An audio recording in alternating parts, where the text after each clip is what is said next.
Dyslexia is when you have a disability in something like reading, math, or something like that, and you usually get held back for that. Dyslexia is when your brain can't focus on the words.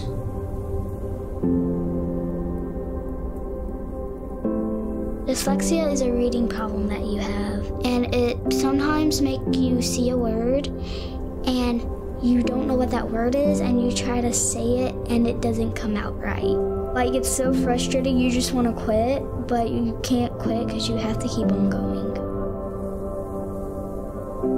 Coleman's struggles started in kindergarten. I noticed that he wasn't able to rhyme like the other children.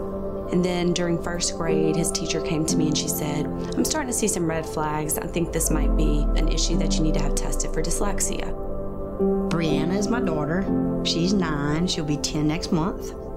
My husband and my stepson are dyslexic, so kind of had an idea, you know, that maybe that's what was the issue.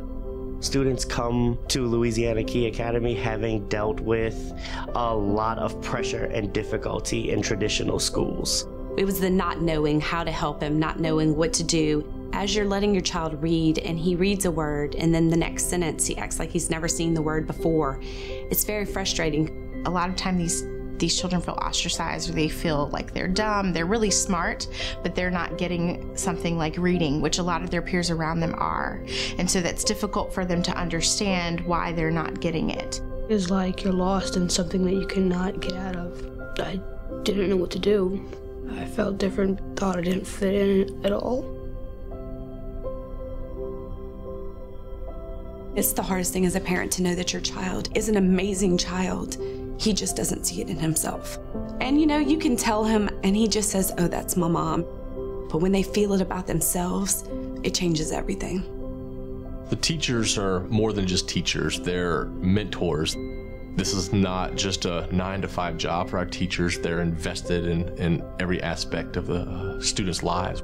This school actually helps everybody. It teaches them what to do and how to do things.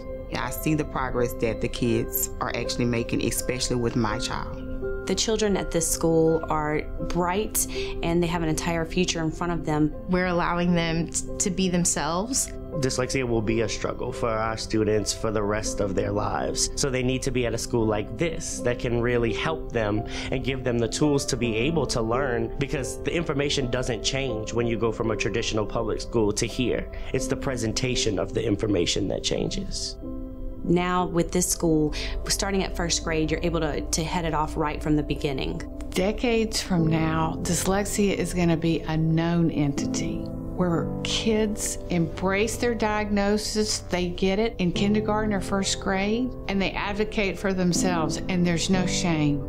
The school that started with 2 moms sitting down talking about how they would change dyslexia education turned into a school that's now servicing 242 children and hope to service 305 of them next year. We have about 90 fourth graders that want to go on and need to go on to 5th grade with us, but we don't have any more room. So we either do not have the 4th graders come for 5th grade, or we can't have a 1st or 2nd grade. Schools like this need to exist. They're necessary for everyday life for our students who are struggling with dyslexia. We definitely need more space, and we want as many students as we can get. With your contribution, we can build the 5th grade classrooms. We can allow these kids to stay in our school and to get what they need.